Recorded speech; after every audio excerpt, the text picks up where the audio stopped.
안녕하세요. 이선생입니다. 이번 시간부터는 2011년도 회계관리 2급 기출문제를 20문제씩 나눠서 2회에 걸쳐서 나눠서 풀어보도록 하겠습니다. 자, 1번 문제 보도록 하겠습니다. 자, 1번 문제. 자, 다음 중 회계와 재무제표에 관련한 설명으로 가장 옳지 않은 것은 했습니다. 자, 1번 보시면 기업이 산출한 회계 정보를 다양한 정보 이용자들에게 전달하는 수단으로 재무제표가 이용된다. 그쵸? 맞는 내용이죠. 1번은 맞고요. 2번 재무제표는 기업 회계 기준이라는 통일된 기준에 따라 작성된다. 예, 맞습니다. 2번입니다. 2번도 맞는 설명이죠. 3번 회계는 정보 이용자에 따라 내부 보고를 목적으로 하는 재무회계가 아니고요. 그죠? 내부 보고 목적은 우리가 뭐라고 합니까? 그죠? 관리회계라고 하죠. 자, 관리회계. 관리회계와 외부 보고를 목적으로 하는 그쵸? 재무회계라고 한다. 그러니까 재무회계와 관리회계의 위치가 지금 바뀌었어요. 그죠? 정답은 3번이 되겠고요. 자, 그 다음 계속 보시면 회계정보 이용자는 재무상태표를 통하여 일정 시점의 기업의 자산과 부채 자본에 대한 정보를 알 수 있다.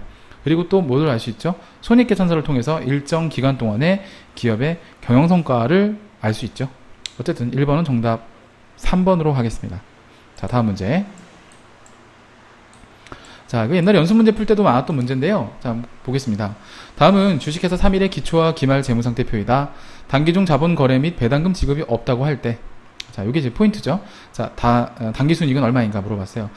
별도로 자본에 대한 변동 내역이 지금 없다고 가정을 할 때, 이게 이제 단기 순이익이 얼마냐 물어본 건데, 사실 이제 기초의 재무 상태를 보니까, 자, 요렇게 사선을 그어주시고, 또 기말의 재무 상태 요렇게 사선을 그어주시고, 왼쪽에 있는 게 차변이 자산이죠. 그 다음에 오른쪽에 있는 게 부채고요. 자, 그럼 이제 여기 있는 게 뭐야? 자본이죠. 자, 그럼 이제 기초 자본과, 그죠? 기말 자본의 차익이. 자, 계산해 보면 이게 210, 뭐 100만원, 단위 100만원 이건 뭐 무시하셔도 돼요. 어차피 물어보는 게 이제, 뭐 이게 아니니까. 자, 260이에요. 그러면 기초와 기말 사이에 얼마만큼의 차이가 생겼어요? 그죠? 플러스 50만큼 증가를 한 거죠. 정답 그래서 4번이 되겠습니다. 어렵지 않죠? 예. 자본금은 변동이 없고 잉여금의 증가가 있기 때문에 다른 특이사항이 없다면 50만큼 뭐 50, 100만 원은 사실 5천만 원인데 뭐 계산할 때 뭐 이게 꼭 중요한 건 아니죠. 예, 그래서 그 100만 원이라는 단위를 굳이 쓰지 않아도 답 고르는데 문제가 없습니다. 20, 30, 40, 50 중에 뭐냐? 50으로 선택을 하시면 되겠습니다. 정답은 4번이 되겠습니다. 그렇죠? 뭐 다른 특이사항이 없기 때문에 그죠? 단기순이익은 50으로 유추를 할 수가 있는 거죠. 다음 문제 보겠습니다. 자, 3번. 다음 보기에 해당하는 거래는 참 이런 문제는 이제 주면은 감사히 받아 먹어야 되겠죠. 그죠? 자, 문제를 한번 보시면 자, 자산이 증가를 하고요. 그 다음에 자산이 감소를 하는 거래예요. 그럼 1번. 판매 사원이 급여를 현금으로 지급하다 차변에 그죠? 급여, 대변에 그죠? 현금. 비용의 발생, 그죠? 자산의 감소. 얘는 답이 아니고요. 과거에 차량을 매각을 하고 받지 못하였던 돈을 현금으로 회수하였다. 그럼 이제 이제 미수금이 되는 거죠. 받지 못했던 현금이니까. 그러면 차변에 현금, 그죠? 대변에 미수금. 자산이 감소하고 자산이 증가하는 거래죠. 바로 2번이 답이 되겠습니다. 자, 사무용 비품을 외상으로 구입하였다. 그러면 차변에 비품이 가겠고요. 자산의 증가. 그 다음에 대변에, 그쵸. 미지급금이죠. 외상 매입금이 아니죠. 미지급금. 그럼 부채가 증가하고, 그쵸. 자산이, 부채가 증가하고, 자산도 증가하게 되겠죠. 거래가 아니고요. 은행으로부터 현금을 차입하였다라고 되어 있으니까, 차변의 현금, 대변의 차입금, 부채의 증가죠. 그러면 이것도 역시 자산의 증가, 부채의 증가. 그죠? 답이 아니죠. 정답은 2번 되겠습니다. 뭐 어렵지 않습니다. 이 문제는. 4번으로 가볼까요? 자, 다음은 재무제표의 종류와 각각의 재무제표를 통해 알 수 있는 정보를 연결한 것이다. 가장 옳지 않은 것은 했습니다. 이것은 보는 방법이 재무상태표, 일정 시점의 기업의 자본구조, 그쵸? 뭐 재무상태이기 때문에 자본구조, 뭐 자산, 부채, 내역을 볼 수가 있기 때문에 자, 1번은 맞는 설명이고요. 자, 그 다음에 손익계산서, 일정 기간이 기업이 창출한 현금이익 아니죠. 경영성과죠. 경영성과. 그럼 만약에 자, 현금이익은 어디서 표시가 되는가? 바로 현금 흐름표에서 표시가 됩니다. 그래서 2번이 정답이고요. 현금 흐름표, 기업 실제 현금 흐름을 영업활동, 투자활동, 재무활동으로 구분해서 보고한다. 정확한 표현입니다. 그래서 4번도 맞고요. 자본 변동표, 기업의 자본 변화를 구성 요소별로 표시한다. 이것은 이제 일정 기간이란 말이 들어가요. 일정 기간 동안에 자본 변동 내역을 표시한다. 하나를 좀 정리를 좀 해드리면, 우리 재무제표 중에서 재무상태표만 일정 시점이란 말을 쓰고요. 일정 시점에 어쩌고 저쩌고, 나머지 이외의 재무제표 있죠. 뭐 손익계산서, 자본변동표, 현금흐름표 모두 일정 기간이라는 거예요. 이 내용을 참고로 좀 알아두시기 바랍니다. 이제 도움이 좀 되실 것 같아요. 잘 알아두시기 바랍니다. 자, 4번 문제는 이렇게 해결하도록 하고요. 정답은 2번이 되겠습니다. 자, 다음 문제 5번을 보도록 하겠습니다. 이번 회차는 좀 쉽네요. 뒤에 가서 어려울려나? 좀 쉽네요. 자, 이제 5번 문제 보도록 하겠습니다. 다음은 주식회사 3일의 회계 교육 중 논의된 재무상태표 작성 기준에 관련된 내용이다. 재무상태표 작성 기준에 대한 내용이라고 되어 있어요. 의견이다. 현행 기업 회계 기준에 가장 부합한 설명한 사람은 누구인가? 라고 했습니다. 값수를 보면 재무상태표는 금액이 큰 자산의 순서대로 보여줘야 된다. 이게 틀렸습니다. 금액이 큰 자산의 순서로 보여주는 게 아니고요. 자, 유동성 배열법에 따라서 유동성이 높은 자산부터 유동성이 낮은 자산, 즉 현금화가 빠른 순서부터 느린 순서대로 가야 된다. 그런 얘기입니다. 그래서 유동성 배열법의 기준을 보면 값수의 얘기는 유동성 배열법에 대한 얘기거든요. 네. 유동성 배열법에 대한 얘기인데 이 얘기는 위배되는 것이기 때문에 값수는 틀렸고요. 대우를 보겠습니다. 동일 거래처에 채권과 채무 잔액이 동시에 있는 경우 상계한 순액 아니죠. 이것은 총액주의에 위배되는 겁니다. 그래서 총액주의의 관점에서 보면, 자, 채권과 채무가 있다. 자산과 부채가 동시에 발생을 한다면 퉁치지 말고 자산은 자산, 부채는 부채 이렇게 나눠서 표시하라는 것이 총액주의입니다. 상계하지 말라는 얘기죠. 자, 병찬의 얘기를 좀 볼까요? 자본거래에 의한 잉여금과 영업활동에 의한 잉여금. 자, 자본거래에 일단 그 잉여금을 자본잉여금이라고 합니다. 그 다음에 영업활동에 의한 잉여금을 이익잉여금이라고 하죠. 이 둘 간의 잉여금들을 갖다가 구분해서 표시해야 된다. 이게 뭐냐면 잉여금 구분 표시 원칙이라는 게 있습니다. 자, 뿐만 아니라 그냥 구분 표시도 있습니다. 네. 그 다음에 5번째로 미결산, 임시 또는 비망 계정, 표시 금지 원칙이라는 게 있어요. 그래서 정우기의 말도 그대로 보여주는 게 아니라 표시 금지 원칙 때문에 이런 가지금 이런 내용들은 임시 계정, 비망 계정이기 때문에 임시 계정이기 때문에 없애줘야 됩니다. 그래서 대우도 틀렸고 병차는 맞고 정욱은 틀렸고 정답은 3번이 되겠습니다.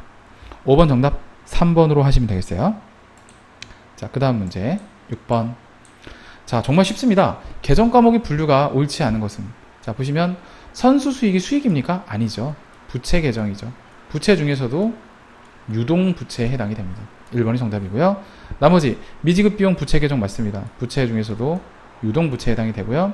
자, 매출원가 비용 맞고요. 미수 수익 자산 맞습니다. 자산 중에서도 유동 자산에 해당이 된다.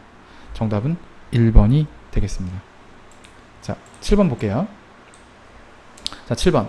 2011년 12월 31일 현재 주식회사 3일의 현금 및 금융상품과 관련된 내역이 다음과 같을 경우 기업 회계 기준에 따라, 자, 재무상태표의 현금 및 현금성 자산 단기 금융상품에 기재해야 되는 금액은 얼마입니까? 라고 물어봤어요.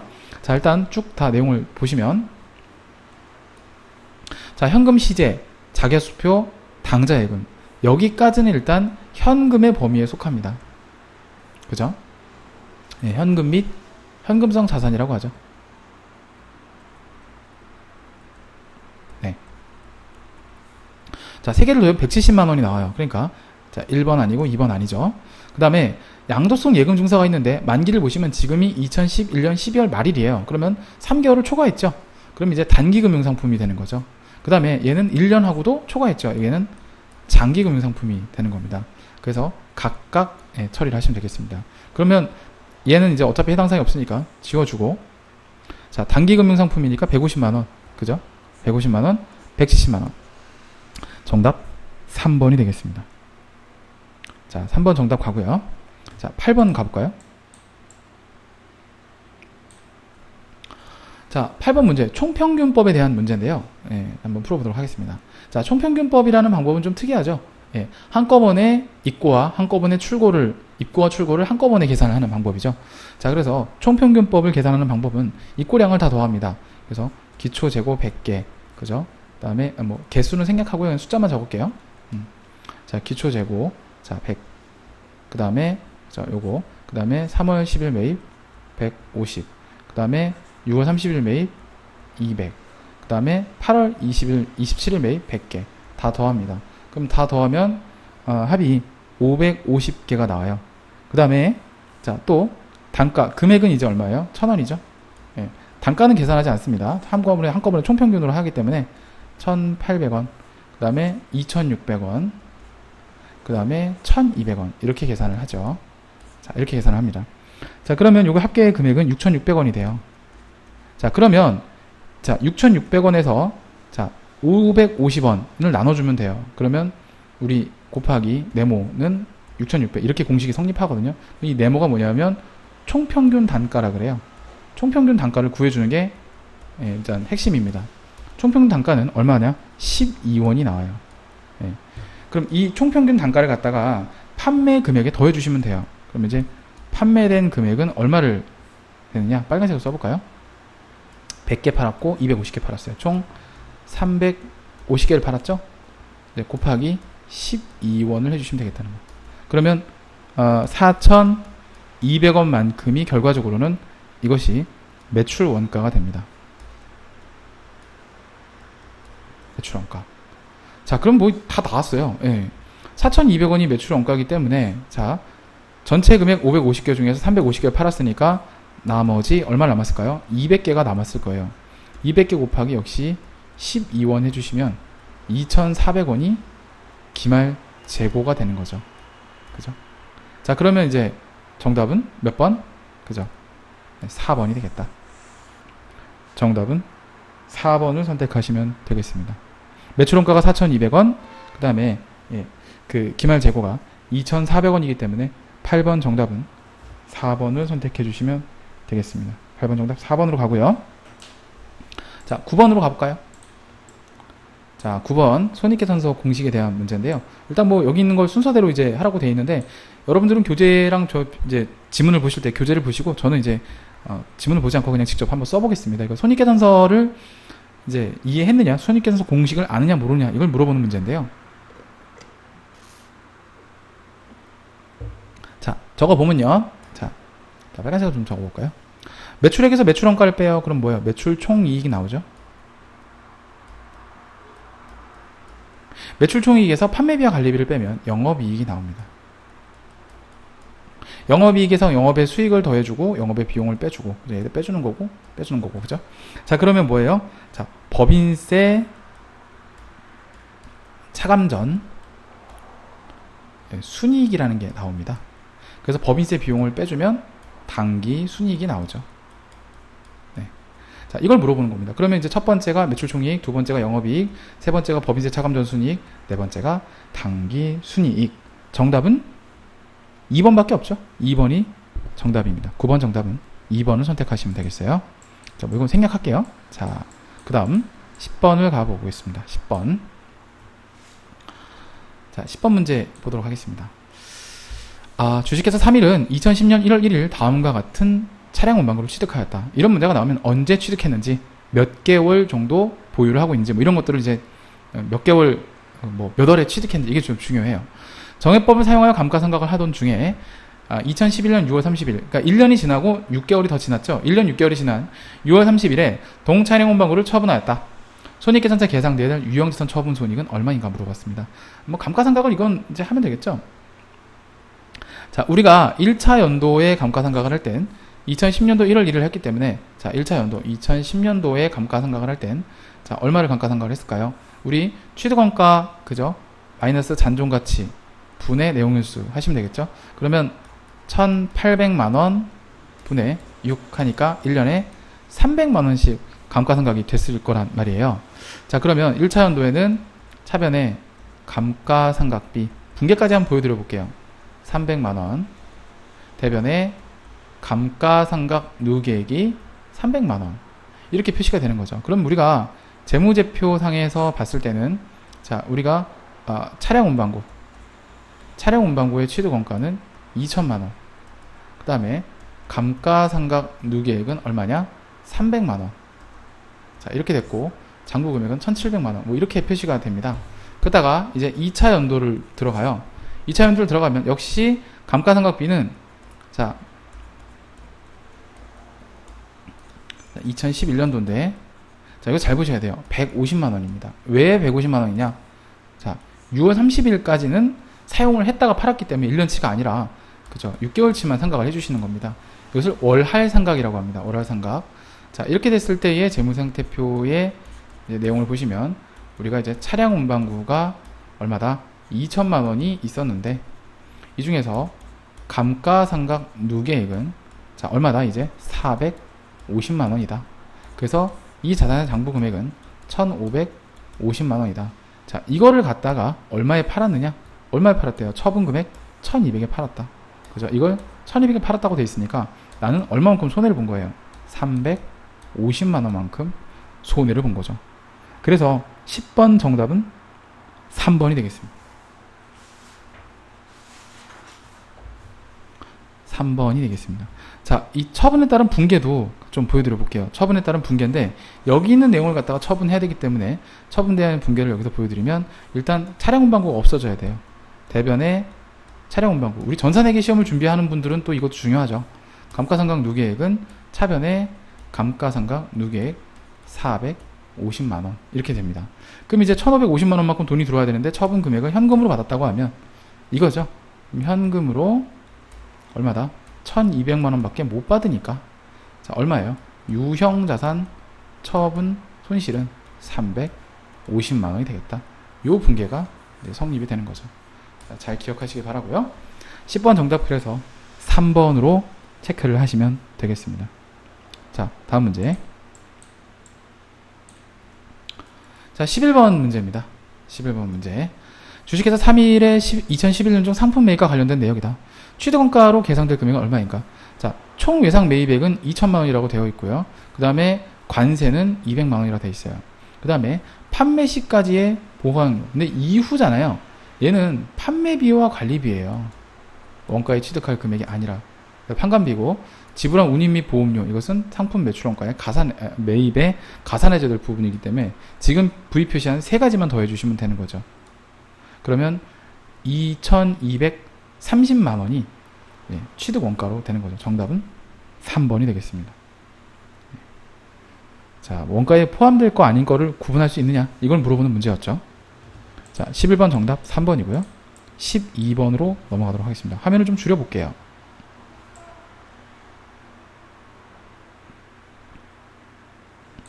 자, 이렇게 좀 줄여봅시다. 자, 아이고 너무 적나요? 네, 이 정도 키워볼까요? 네. 자, 봅시다. 다음 중 주식회사 3일의 재고자산과 관련된 재무제표의 주석에 대한 설명으로 옳지 않은 것. 주석에 대한 설명으로 옳지 않은 것. 틀린 그림 찾기 해보라는 거죠. 한번 찾아볼까요?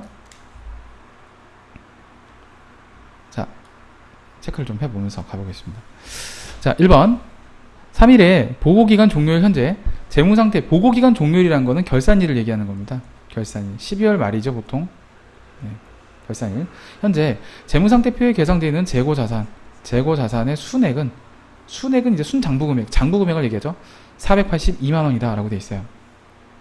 재무상태표 가액이 482만원이 맞죠? 1번은 맞고요. 자, 2번. 주식회사 3일이 보고기간 종료일 현재 소모품, 수선용 부분품 등을 보유한 재고자산의 금액은 15만원이다 라고 되어 있어요. 이것이 뭐냐 하면 바로 다른 말로 저장품이라고 합니다. 저장품. 예, 통합계정 과목을 써요. 그러니까 저장품은 15만원이 맞죠? 예, 맞습니다. 그래서 2번도 맞는 설명이죠. 3번. 주식회사 3일이 보고기간 종료일 현재 보유한 모든 재고자산의 취득 원가는 530만원이다 라고 되어 있어요. 그죠? 평가 전 금액이니까 취득 원가는 530만원이 많겠죠? 정답이래네. 3번도 맞는 설명이죠. 근데 4번을 좀 보세요. 주식회사 3일이 보고기간 종료일 현재 보유한 재고자산의 시가가 차기 이후에 회복되더라도 재고자산 평가 손실 충당금은 환입될 수 없다? 아닙니다. 자, 일단 먼저 평가 손실이 발생을 하잖아요. 그러면 평가 손실을 인식합니다. 그리고 두 번째, 시가가 회복될 수도 있어요. 자, 시가가 회복이 되면 당초에 자, 평가 손실을 인식한 금액을 한도로 환입을 할 수 있습니다. 그래서 환입을 하고 자, 나머지는 버립니다. 네. 나머지는 버린다. 자, 이렇게 보시면 될 것 같아서 평가 손실을 인식하고 환입한다. 자, 이렇게 보시면 되겠어요. 자, 그럼 요거를 갖다가 제가 이제 간략하게 이제 좀 설명을 좀 드려보면 정답은 일단 4번이고요. 자, 메모장에다 간략하게 좀 설명을 좀 분개를 통해서 한번 보여드리도록 하겠습니다. 자, 일단 당초에 그 평가되는 금액이 있었어요. 예를 들어서 평가 손실을 인식을 합니다. 네, 인식. 자, 그래서 장부 가격은 예를 들어 100원인데 시가가 예를 들어 80원이 됐어요.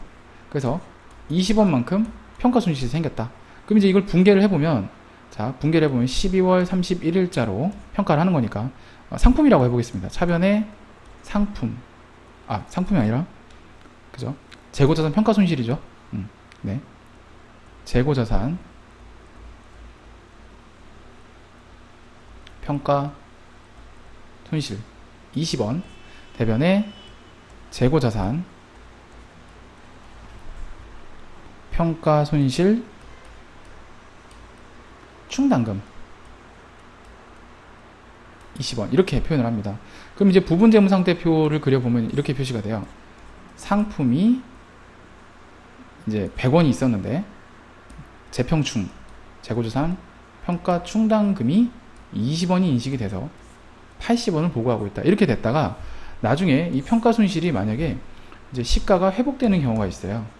회복되는데 이때는 시가가 120원이다.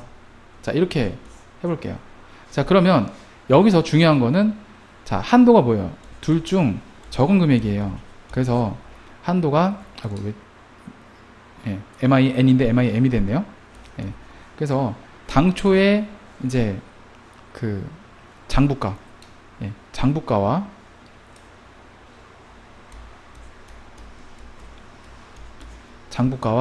현재 지금 시가 있죠. 시가. 장부가는 100원, 시가는 120원이잖아요.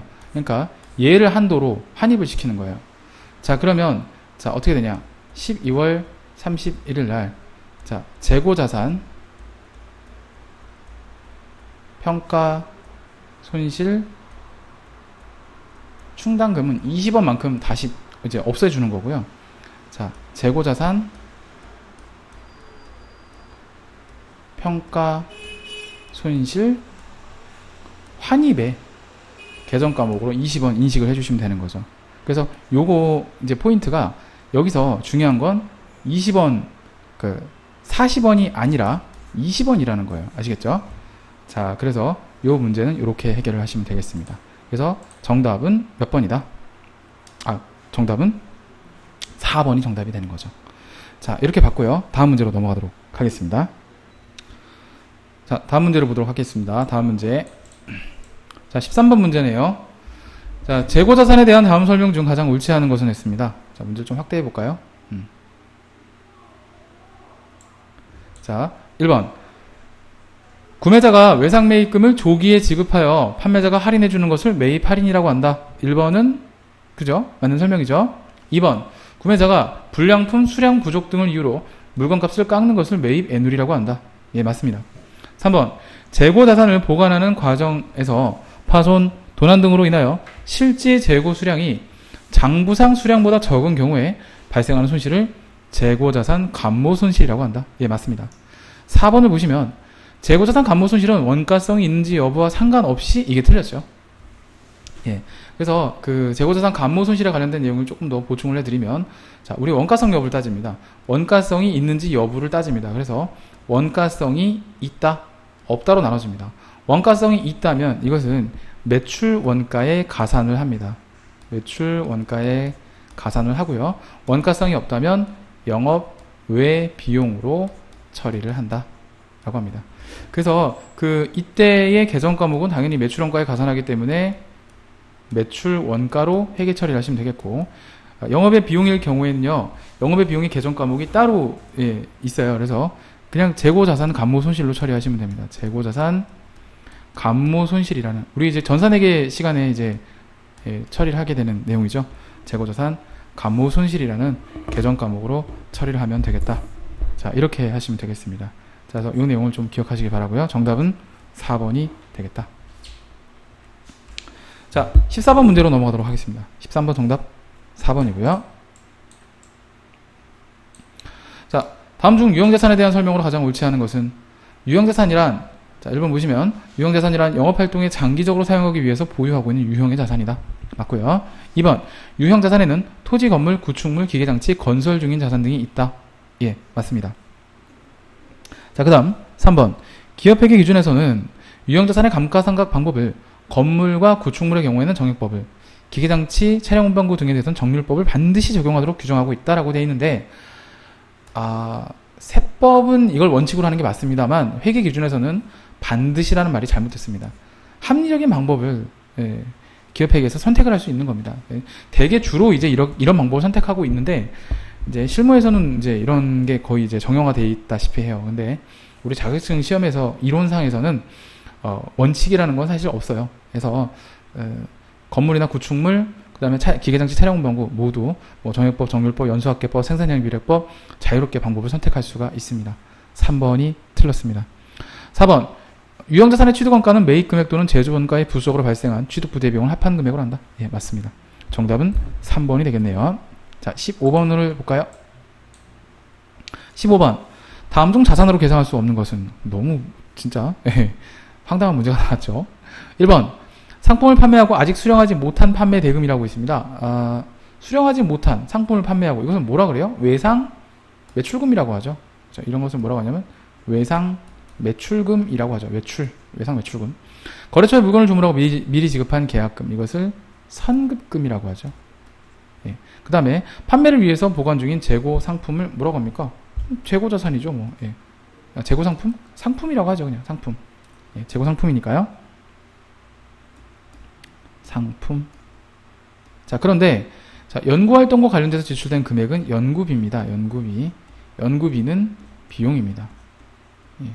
자, 요거에 대한 내용을 조금 더 보론으로 설명을 좀 드려보면, 답은 이제 일단 15번 정답은 4번이 되게 되는데요. 우리가 이제 연구비와 개발비에 관련된 내용을 좀 공부를 좀 해보도록 하겠습니다. 자, 우선 이제 이론적인 내용을 먼저 설명을 좀 드리고 진행하도록 하겠습니다. 자, 우선 우리가 연구 활동에서 발생하는 비용을 연구비라고 하고요. 연구비는 비용 처리합니다. 비용 처리하고요. 그 다음에 이제 개발비가 있어요. 개발 단계에서 발생되어 있는 개발비. 근데 이제 개발비 처리를 할 때 사실은 개발비는 엄밀히 따지면 개발비라고 처리를 하기도 하지만 사실 두 가지로 나눠집니다. 자, 개발비와 개발비라고 하지 말고 경상개발비라고 하겠습니다. 경상개발비. 개발 단계에서 발생되어 있는 지출은요, 경상개발비와, 그죠? 얘는 비용이에요. 그 다음에 개발비 두 가지로 나눠진다. 자, 얘는 자산입니다. 자, 이것을 따지는 요건이 뭐냐면 자산의 인식 요건을 충족시키지 못했다면 비용이고요, 충족했다면 자산이고. 그래서 실무에서는 이제 이것을 갖다가 그냥 이제 별로 중요한 게 아니기 때문에 통합해서 경상연구개발비, 전산세무회계 프로그램, 그죠? AT 자격증 시험이나 전산회계 시험에서는 경상연구개발비라는, ERP에서도 이 계정 과목은 보실 수 있습니다. 경상연구개발비라는 비용으로 한꺼번에 통합해서 처리하기로 합니다. 자, 이 내용을 참고하시고요. 그래서 어쨌든 정답은 4번이었죠. 15번 정답은 4번을 선택하시면 되겠습니다. 자, 16번을 보도록 할게요. 자, 16번 문제 보도록 하겠습니다. 자, 재고자산을 분류해야 되는 것은 에서 물어봤어요. 부동산 매매업을 영위하는 회사가 자, 매매 목적으로 보유하고 있는 토지다 라고 하면 이것은 재고자산이 맞습니다. 기억은 맞고요. 기억이 맞으니까 그죠? 4번은 답이 아니죠. 자, 니은 제조업을 영위하는 회사가 영업에 사용할 목적으로 구입한 소프트웨어래요. 이것은 그죠? 무형자산입니다. 무형자산. 소프트웨어라는 계정 과목을 쓰면 돼요. 그래서 니은은 아니죠. 는이 아니기 때문에 2번도 답이 아니죠. 자, 그럼 자, 디귿을 보세요. 제조업을 영위하는 회사가 영업에 사용할 목적으로 건설 중인 자산. 이것은 건설 중인 자산이니까 유형자산에 해당이 됩니다. 유형자산에 해당이 되기 때문에 이것도 아니죠. 그러니까 디귿 들어가는 것은 답이 아니고. 자, 리을. 제조업을 영위하는 회사가 영업에 사용할 목적으로 보유 중인 원재료라고 되어 있어요. 자, 이것은 뭡니까? 판매를 하려고, 그죠? 그 제조를 하려고 이제 원재료를 보유하고 있는 거죠. 그래서 리을도 자, 재고자산에 포함을 한다. 그러니까 정답은 3번이 되겠다. 16번 정답은 3번을 선택하시면 되겠습니다.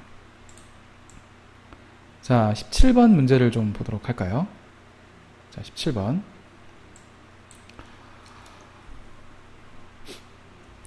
자, 다음은 중소기업을 운영하는 사장들의 대화이다. 기업과 니은에 들어갈 내용으로 올바른 것을 했습니다. 요새 경기가 너무 안 좋아. 큰일이다. 그러게 말이야. 올해 우리 회사는 또 적자가 날 것 같아. 걱정이야. 자네 회사는 어떤가? 자, 우리 회사도 올해 적자가 날 뻔했지. 쭉 돼 있는데 사실 이걸 굳이 다 읽을 필요는 없긴 해요. 예, 그런데 뭐 그냥 읽어봅시다. 그나마 다행인 것이시 몇 달 전에 매입한 지분증권의 평가 금액이 많이 올라서 올해는 다행히 적자를 면할 것 같아. 참 이상하죠. 예. 그 뭐 영업에 대한 이익이 아니라 무슨 주식에 대해서 이익을 보고 적자를 면할 것 같다니까 참 그랬네요. 그게 무슨 소린가? 지분증권의 평가 금액이 올라서 적자를 면하다니. 우리 회사도 얼마 전에 매입한 지분증권의 평가 금액이 많이 오른 걸로 알고 있는데 우리 회사 재무팀장은 아무런 얘기가 없던데.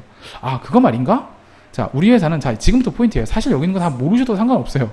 근데 여기서 중요한 거, 우리 회사는 매입한 지분증권이 기억에 해당돼서 평가이익을 당기손익으로 인식하기 때문이네. 자, 지분증권을 자, 기억 뭘까요? 단기 매매 증권이죠. 왜요? 단기 평가손익을 단기손익으로 인식하는 것은 단기 매매 증권밖에 없기 때문에 단기 매매 증권이고요. 자네 회사는 아마 매입한 지분증권이 니은에 해당하기 때문에 평가이익이 단기손익에 영향을 주지 못한 것 같은데 이것은 매도 가능 증권입니다. 자, 단기손익에 영향을 주지 못했다는 무슨 얘기예요? 이것은 그죠? 기타 포괄손익 누계액이 되는 거죠.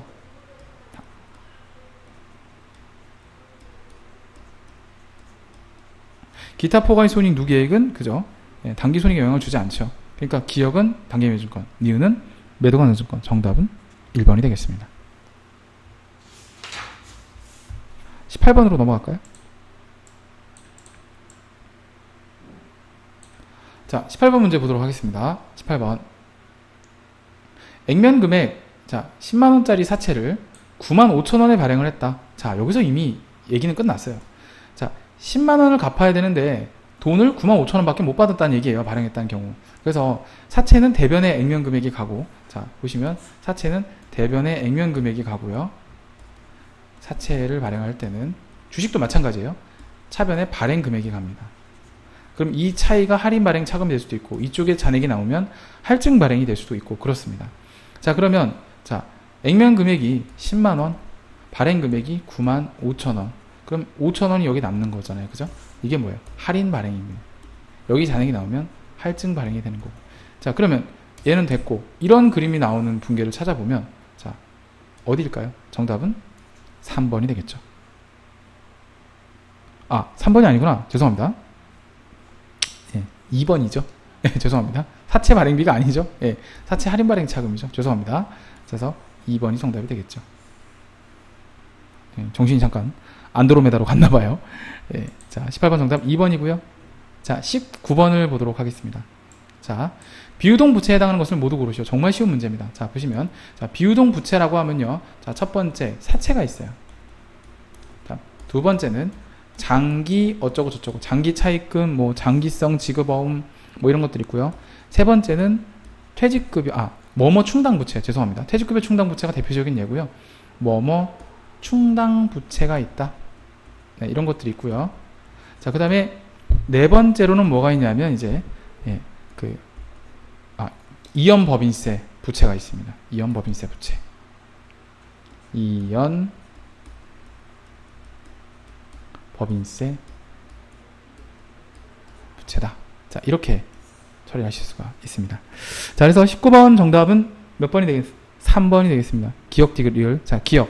사채죠. 그 다음에 니은. 유상증자로 현금에 유입된 주식의 액면금액을 초과하는 부분은 뭐냐면 주식 발행 초과금이죠. 우리 주식 발행 초과금은 어떻게 분개를 하나요?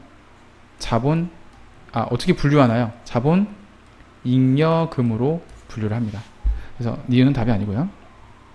단기 중 상품을 구입하면서 교부한 2년 만기의 어음 금액이니까 이게 장기성 지급어음이죠. 장기성 매입 채무 또는 장기성 지급어음. 이것도 맞고요. 리을. 임직원의 퇴직에 대비해 설정한 퇴직급여 충당 부채가 있습니다. 그래서 정답은 3번이 되겠습니다. 자, 20번 문제 보고 좀 쉬었다가 이어서 갈게요. 주식회사 3일은 전기에 발행한 사채 중 일부를 단기에 중도 상환하였다라고 돼 있어요. 그래서 돈을 빌렸는데 중간에 갚았다는 얘기겠죠. 다음 자를 이용해서 단기 손익계산서에 계상될 사채 상환 손익을 구하면 얼마인가라고 물어봤습니다. 자, 그러면 일단 부분 재무상태표를 한번 그려보시면 좋을 것 같아요. 자, 사채가 있어요. 사채는 항상 액면금액대로 올라가죠. 액면금액이 1000만원이래요. 1000만원 기재해 주시고, 자, 할인 발행 차금 상각 잔액이 50만원이라고 되어 있어요. 그러면 사채 할인 발행 차금이 얼마다? 50만원 있다. 그래서 장부 금액은 950만원이다. 이렇게 표시를 할 수가 있습니다. 그러면 이 950만원짜리 사채를 980만원에 상환했다고 되어 있으니까 나는 손해예요. 플러스가 아니에요. 더 갚은 거잖아요. 내가 갚을 돈보다 30만원 상환 손실을 본 거예요. 자, 그러면 답은 일단 4번이 정답인데요. 왜 4번이 정답이 나오는지 자, 풀어보도록 하겠습니다. 분개를 해보면 이렇게 됩니다. 일단 사채를 갚았죠. 현금으로 갚았다고 해볼게요. 자, 일단 사채를 갚았어요. 그러면 차변에 사채가 없어집니다. 자, 1000만원. 그 다음에 상환 금액이 현금으로 갚아볼게요. 현금으로 980만원을 갚았다. 자, 그런데 자, 사채 할인 발행 차금도 같이 없애줘야 돼요. 그렇기 때문에 대변에 사채 할인 발행 차금도 같이 50만원을 없애주시는 겁니다. 그럼 30만원이 남죠. 이게 사채 상환 손실이라고 합니다.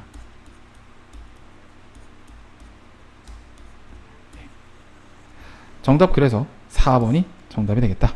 20번 정답 4번을 체크하시면 되겠습니다. 자, 21번부터는 조금 쉬었다가 이어서 가도록 하겠습니다.